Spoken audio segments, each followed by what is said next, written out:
नमस्कार दोस्तों। आज मैं आपको बताने वाला हूं कि आप अपने नए स्मार्टफोन का कैसे आप सेटअप कर सकते हैं जिससे कि आपके फ़ोन में कम से कम ऐड आए और ऐड हो सके तो ना ही आए। तो इसके लिए सबसे पहले आप देख सकते हो, आपको अपना फ़ोन टर्न ऑन कर लेना है। टर्न ऑन करने के बाद में, जैसे मेरे पास में एमआई का फ़ोन है, तो इसमें मैं आपको बताने वाला हूँ कि कौन सी परमिशन है जो हमें अलाउ करनी है, कौन सी परमिशन है जो हमें अलाउ नहीं करनी है। ठीक है। तो सबसे पहले हम इस पर टच करेंगे, अपनी लैंग्वेज सेलेक्ट करेंगे या अपने फॉन्ट का साइज बढ़ाना चाहते हैं तो यहाँ पर टच करेंगे। ठीक है। यहाँ मैंने टच कर लिया है और ये साइज जो है इंक्रीज हो चुका है। देन नेक्स्ट करेंगे। रीजन हमारा इंडिया ही रहता है। इसके बाद में आई एग्री कंटिन्यू करते रहेंगे। आपको जो भी सिम है, कार्ड है, वो अपने हिसाब से आप अपने सिम को चूज कर सकते हो। ठीक है। ये जो भी डिफ़ॉल्ट कॉल्स है, इसका मतलब जो है, अगर यहाँ पर रखा हुआ है, इसका मतलब ये है कि आपसे जब भी आप कॉल करेंगे तो आपको क्या है, कंफर्मेशन आएगा, एक पॉपअप आएगा जिसमें आपसे पूछा जाएगा आप कौन सी सिम से कॉल करना चाहते हो। ठीक है। तो आप इसमें भी एक सिम से सेट कर दोगे तो ये जो पॉपअप है वो नहीं आएगा। तो मैं इसी पे सेट करूंगा क्योंकि मैं दोनों सिम से कॉल करना चाहता हूँ कभी भी। अब देखो यहाँ पर वाईफाई का ऑप्शन आ रहा है, इसको हम स्किप कर देते हैं।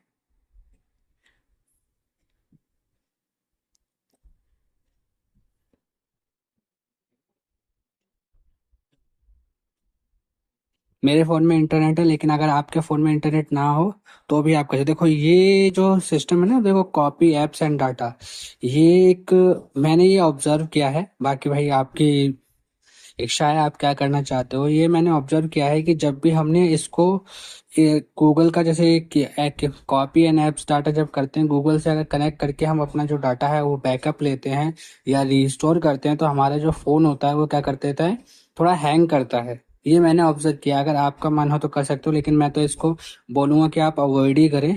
इसकी जगह पे आप स्विफ्ट बैकअप या अदर कोई भी एप्लीकेशन उसका प्रयोग करके अपने कॉन्टैक्ट्स का, एसएमएस का बैकअप लेके और फोटोज वगैरह का बैकअप आप कंप्यूटर में करके रखें। ठीक है। तो इसमें डोंट कॉपी पे टच करूंगा। ठीक है। अब ये हमसे क्या है, जीमेल आईडी मांग रहा है। ठीक है। तो हमें स्किप कर देना है। स्किप करने के बाद में देखो यूज, ये सारी की सारी ये सारी की सारी परमिशन है। तो इसमें यूज लोकेशन, हम क्या है ना, हम एक तरह से परमिशन दे रहे हैं गूगल एप्स को कि हमारे जो भी एप्लीकेशन है उनमें क्या है, जो भी लोकेशन होगी वो ले। अलाउ स्कैनिंग, अब जैसे आसपास में कोई नेटवर्क होते हैं, नियर बाय ब्लूटूथ होता है, तो ये ऑटोमेटिकली कनेक्ट कर लेता है। ये वाली इस परमिशन को बंद कर दें। Send usage and diagnosis data, तो ये क्या होता है, हम जो भी फ़ोन चलाते हैं, कैसे चला रहे हैं, क्या एक्सेस कर रहे हैं, ये सारी के सारा डाटा क्या है, गूगल लेना चाहता है जिससे कि हमारे फ़ोन में जो स्टेबिलिटी है उसको इम्प्रूव करे। लेकिन मैं आपको बता दूं कि वो अपनी गूगल ऐप्स के लिए है, ना कि हमारे फ़ोन में। आप चला रहे हो, चलाते टाइम में ये इसमें कोई भी फ़र्क नहीं पड़ता अगर आप इसको एक्टिवेट करते हो नहीं रखते हो। बस इसमें अंतर ये आता है कि आपका फ़ोन का बस जो डाटा है वो जाता है, जिससे कि गूगल एक्सेस करता है कि हाँ भाई इस वाले ऐप में क्रैशिंग हो रही है, ये हो रहा है, ऐसी दिक्कतें हो रही हैं। तो वो अपने ऐप्स को सुधारता है, हमारे लिए कोई नहीं है, कोई भी फ़ायदा नहीं होता है। इससे इसको भी बंद कर दो। स्क्रॉल डाउन करो, एक्सेप्ट करो। अब यहाँ पर आप फिंगरप्रिंट लॉक स्क्रीन जो भी आप लगाना चाहते हो लगा सकते हो। मैं स्किप ही करूँगा इसको भी। अब बाकी देखो इसमें डाउनलोडिंग का ऑप्शन आ रहा है, ओके कर देंगे। क्योंकि भाई ये सैम ओ एम आई का फ़ोन है तो इसमें ऐसा आता ही है। आप देखो इसमें जो है ना, अब ये सारी की सारी जो चीज़ परमिशन है ये हमारे को Xiaomi वाला, Xiaomi का डिवाइस है इसलिए Xiaomi मांग रहा है। तो इसमें सैम, इसमें वही एम आई डाटा मांग रहा है। पर्सनलाइज, इसको बिल्कुल बंद रखना है क्योंकि ये जो चीज़ होती है इसी से हमें ऐड आती है। ठीक है। उसके बाद में हमें ऑटोमेटिक सिस्टम, इसको भी टर्न ऑफ कर देना है। ग्लाइंस को इसकी कोई फ़ायदा नहीं होता है। यूजर एक्सपीरियंस, इसको भी बंद कर देना है। सिस्टम डायमंड परमिशन, ये भी बेकार ही है। अपडेट्स ऑटोमेटिकली बंद कर दो।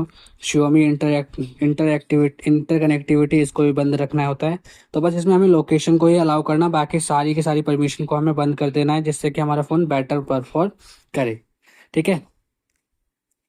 नेक्स्ट, इसमें आप एम आई सेंस या डिफ़ॉल्ट, ये फ़ॉन्ट है तो एम आई सेंस कर लो, ये रिकमेंडेड होता है एम आई सेंस का फ़ॉन्ट, थोड़ा अच्छा लगता है फ़ोन में। इसके अलावा इसमें काफ़ी ज़्यादा खास नहीं, आप डिफ़ॉल्ट भी रख सकते हो।